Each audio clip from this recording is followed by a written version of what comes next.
আসসালামু আলাইকুম। আশা করি সবাই ভালো আছেন, আমিও ভালো আছি। তো আপনারা অনেকে আমারে হয়তোবা চিনেন। আমার নাম পিয়াল, আমার বাসা ডালিমা। তো আমি অনেক আগ থেকেই ভিডিও বানাইতাম, ভিডিও বানাইতে পছন্দ করতাম। তো মাঝখান দিয়ে হঠাৎ করে যে কোনো কারণে আমার পেজটায় মনিটাইজেশন আইছিল। তারপর আমি একটু পেজটা ঠিক মানে আমার আইডিটা ঠিক করার জন্য, একটু প্রাইভেসি বাড়ানোর জন্য যে আমি আইডিটা পুরোপুরি ডিজেবল করে ফেলাই।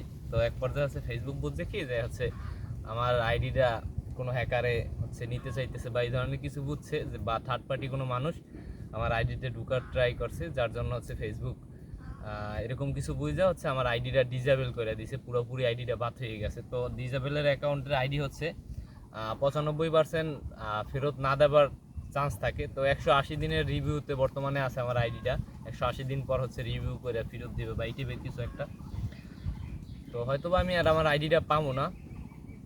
তো আপনারা যারা আমাকে ভালোবাসেন, তো আপনারা আমাকে কখনো ভুলে যাবেন না, কারণ আমি অনেক কষ্ট করে ভিডিও বানাইছিলাম। তো ছোটোবেলা থেকে আমার ভিডিও বানাইতে পছন্দ। 2021 সাল থেকে আসলে আমি ভিডিও যাত্রা শুরু করি। তারপর আমার পেজ বাদ হইতে নির্দিষ্ট করে কোনো পেজই দাঁড়া করা হয় নাই। তো এই টানা 2 বছর পরিশ্রমের কারণে একটা আইডি দাঁড়া করছিলাম। তো একটা ভিডিও ফর ইউতে গেছিলো, যার জন্য মনিটাইজেশনও পেয়ে গেছিলাম। তো এখন আবার আইডিটা সাসপেন্ডেড করে দিছে। তো নতুনভাবে কাজ করতে হইবে। তো সবাই আপনারা ভালোবাসা দিবেন আগের মতোই। তো আমার জন্য দোয়া করবেন।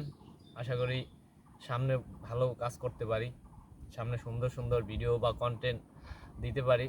তো আমার পাশে থাকবেন। ধন্যবাদ সবাইকে ভিডিওটা শেষ পর্যন্ত দেখার জন্য, অনেক অনেক ভালোবাসা, এবং ভিডিওটা পুরোপুরি দেখার জন্য অনেক অনেক ভালোবাসা। কেননা এখনও ফেসবুকের যে আপসেট, মানে ক্যামেরার সামনে আইলে যে একটা আপসেটের বিষয়, যে কথাবার্তা আউলেই যায়, এখন ওইটা যায় নাই। কেননা ক্যামেরার সামনে আসলে এখনও আতঙ্ক লাগে।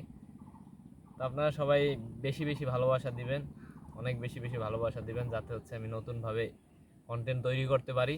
ধন্যবাদ সবাইকে। আল্লাহ হাফিজ।